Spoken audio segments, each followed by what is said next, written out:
उसने साथ मुहर्रमुल हराम को जिद के साथ आले मोहम्मद के बुग़्ज़ के साथ उसने अपने बेटे की शादियां नहीं रचाई, बेटे और बेटे की शादियां नहीं की। और कराची के एक बदबख्त नाखान ने, अवैस रजा कादरी जिसे कहते हैं, कहते जी मजबूरी, तेरी बेटी भाग रही थी। मशहूर सना खान अलहाज मोहम्मद अवैस कादरी साहब ने अपने बेटे और अपनी बेटी का मुहर्रमुल हराम शरीफ के महीने में निकाह किया और उस निकाह के सिलसिला में महफिल नात का इनेकाद भी किया गया, जिस पर मुफ्ती हनीफ कुरैशी साहब ने बहुत शिद्दत के साथ रद्द अमल का मुजाहरा किया और बहुत सख्त अल्फाज इस्तेमाल किए इसकी तरदीद में, जो कि नहायत काबिल अफसोस हैं। उन अल्फाज का मैं तज़किरा नहीं करता, चूँकि इस बात का ताल्लुक़ एक दीनी मसले के साथ है और इसी गुफ्तगू में आला हज़रत इमाम अहले सुन्नत इमाम अहमद रज़ा खां मुहद्दिस बरेली रहमतुल्लाह का जिक्र भी किया गया। तो इस सिलसिले में चंद बातों की वजाहत करना ज़रूरी है। पहली बात तो यह है कि मुहर्रमुल हराम शरीफ के महीने में जो निकाह की तकरीब की गई और उस तकरीब में महफिल नात का इनेकाद भी किया गया, चाहिए तो ये था कि मुफ्ती साहब इस पर कोई हवाला पेश करते, इसके नाजायज़ होने पर, इसके हराम होने पर, इसके बुग़्ज़ अहले बैत होने पर या इसके नाजायज़ होने पर कोई हवाला पेश करते, कुरान मजीद से, अहादीस तय्यबात से या सहाबा इकराम, ताबईन, तबा ताबईन या उम्मत के उलमा सुलहा और उम्मत के मुफ्तियान किराम, मुहद्दिसीन, फुक़हा की तसरीहात में से कोई फतवा ही पेश कर देते कि उन्होंने कहा हो कि मुहर्रमुल हराम शरीफ में निकाह करना ये नाजायज़ है, गुनाह है, या ये बुग़्ज़ अहले बैत है, या ये है कि ये किसी गुमराह फ़िरके के साथ मुशाबत है। ऐसा कोई हवाला पेश नहीं किया, जबकि ये बात बिल्कुल वाज़ेह है कि निकाह शरीयत को मतलूब है। नबी पाक सल्लल्लाहु अलैहि वसल्लम की कितनी हदीस तय्यबात में निकाह की तरगीब बयान की गई। निकाह ये अंबिया किराम अलैहिमुस्सलातो तस्लीमात की सुन्नत है, निकाह इबादत है, निकाह कुर्ब का ज़रिया है, शरीयत को मतलूब है। और हमारे अहनाफ के यहाँ तो निकाह करना ये नफली इबादत से अफजल है।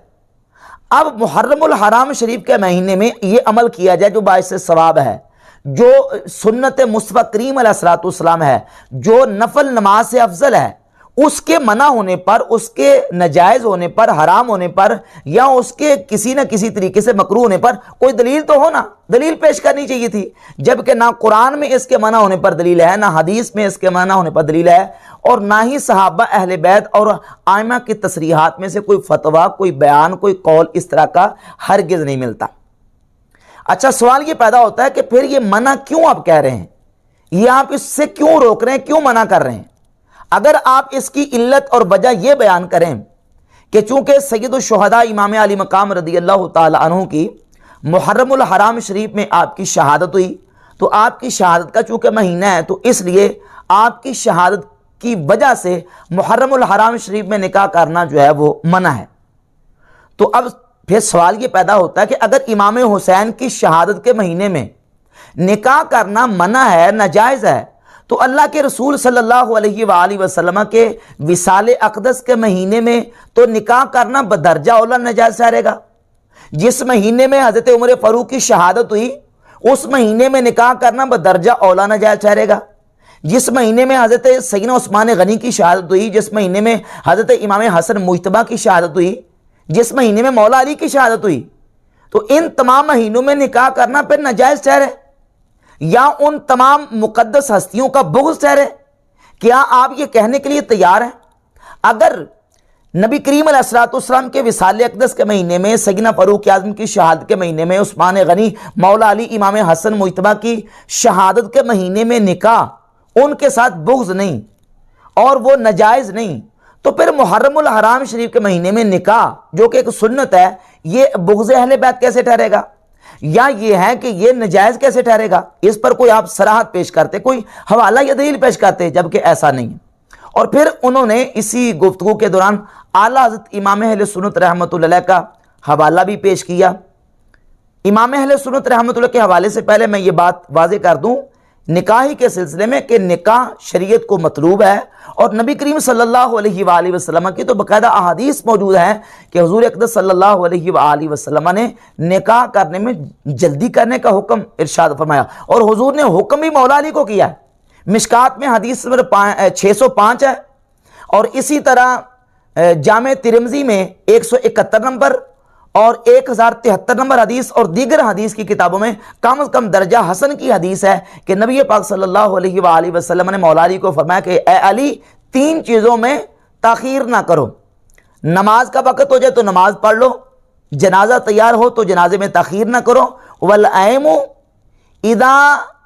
वजत्ता लहा कुफ़वन, और लड़की का जब तुम कुफ यानी बराबर का रिश्ता पालो तुम उसमें ताख़ीर ना करो, बल्कि उसमें जल्दी करो और बच्ची का रिश्ता कर दो। अब हुजूर अलैहिस्सलातु वस्सलाम ने तो उसमें ताख़ीर से मना किया और उसमें जल्दी करने का हुक्म दिया निकाह में। और निकाह कोई गुनाह का काम नहीं, निकाह जो है वो एक इबादत है, सवाब का काम है। चाहिए तो ये था कि इस पर इसके मना होने पर कोई दलील पेश किया थी, लेकिन ऐसा नहीं, बल्कि बहुत सख्त अल्फाज इस्तेमाल किए गए। हम उसकी मजम्मत करते हैं। इस तरह के मसाइल में इतनी शिद्दत के साथ और इस लहजे के साथ किसी का रद्द और तरदीद करना यह हरगिज़ दुरुस्त नहीं है। बाकी रह गई बात है कि मुहर्रमुल हराम शरीफ के महीने में ही अभी 14 अगस्त आई, पूरे पाकिस्तान में लोगों ने 14 अगस्त मनाई, बल्कि बाज़ मजहबी शख्सियात ने भी 14 अगस्त के प्रोग्राम पर जो है ना वो खुशी का इजहार किया। वहाँ उनकी तरदीद के लिए कोई बयान नहीं जारी किया गया,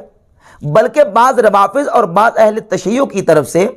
शहज़ादा कासिम रदियल्लाहु ताला अन्हु की मेहंदी और उनकी शादी की तकरीब के हवाले से डोल और जश्न और बाकायदा बाजे और इस तरह की जो ना वो आलाते मौसीकी वगैरह बजाए गए, उस पर कोई बयान जारी नहीं किया गया। तो अब निकाह की तकरीब के ऊपर इस कदर शिद्दत के साथ बयान देना और इस कदर सख्ती करना, यह बिल्कुल काबिल अफसोस रवैया है और काबिल मुज़म्मत है, यह दुरुस्त नहीं है। जहां तक आला इमाम अहले सुन्नत रहमतुल्लाह के हवाले की बात है, जिस फतावा रज़विया से हवाला पेश किया गया उसकी जिल्द नंबर 24 के सफ़ा नंबर 495 और 96 पर यह तो बात मौजूद है कि 3 किस्म के रंगों के हवाले से आला हज़रत रहमतुल्लाह अलैह ने लिखा है कि मुहर्रमुल हराम शरीफ में 3 किस्म के रंग इस्तेमाल नहीं करने चाहिए, काला, सब्ज़ और तीसरा मुफ्ती साहब ने कहा कि चमकीले बड़कीले। हालांकि वहाँ लफ्ज़ जो है वो आला ने लिखा है सुर्ख, और सुर्ख के मतहत जितने रंग आते हैं वो नहीं इस्तेमाल करने चाहिए ताकि बदमज़मों के साथ मुशाबत ना हो। फरमाते हैं कि काला और सब्ज़ पहनने से मुशाबहत होती है रवाफिज़ के साथ, और सुर्ख पहनने से मुशाबत होती है नवासिब के साथ। तो ना नवासिब के साथ मुशाबत इख्तियार की जाए और ना ही रवाफिज के साथ। अब सवाल यह पैदा होता है कि मुहर्रमुल हराम शरीफ में निकाह करना, क्या इससे भी किसी के साथ मुशाबत पैदा होती है कि नहीं, इससे तशब्बुह होता है कि नहीं? तो इन्हीं इमाम अहले सुन्नत आला बरेलवी रहमतुल्लाह अलैह ने अपने फतावा रज़विया की इसी जिल्द नंबर 24 के सफ़ा नंबर 488 पे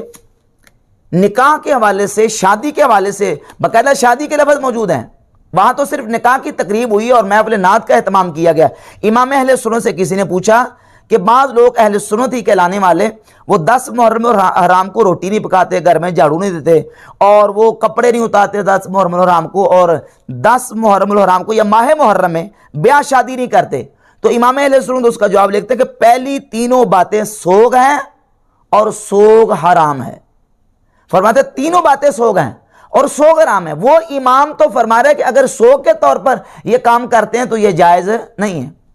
बल्कि इसके यानी मुफ्ती साहब के बरक्स इमाम अहले सुन्नत रहमतुल्लाह का फतवा जो है वो बिल्कुल वाज़ेह तौर पर मौजूद है। लिहाजा इस तरह का रवैया इस तरह के मसाइल में और इस तरह की चीज़ों में बयान करना ये दुरुस्त नहीं है। अहले सुन्नत का जो मौक़िफ़ है वो अपनी जगह पे वाज़ेह है कि निकाह फ़ी हद ज़ात ही मुहर्रमुल हराम शरीफ में जायज़ है, कोई नहीं करता तो उसकी अपनी मर्ज़ी है। और बाकी रह गई बात शादी के तौर पर ढोल बाजे और आलाते तरब और गिना और दीगर इस तरह की चीज़ें भंगड़े डालना, ये मुहर्रमुल हराम शरीफ के अलावा भी हराम है और मुहर्रमुल हराम शरीफ के महीने में भी हराम है। ये तो 12 महीने हराम है। रह गया सिर्फ निकाह, और निकाह की तकरीब जो बाकायदा शरीयत के मुताबिक हो, उसके हराम और नाजायज़ होने पर कोई दलील शरीयत में मौजूद नहीं।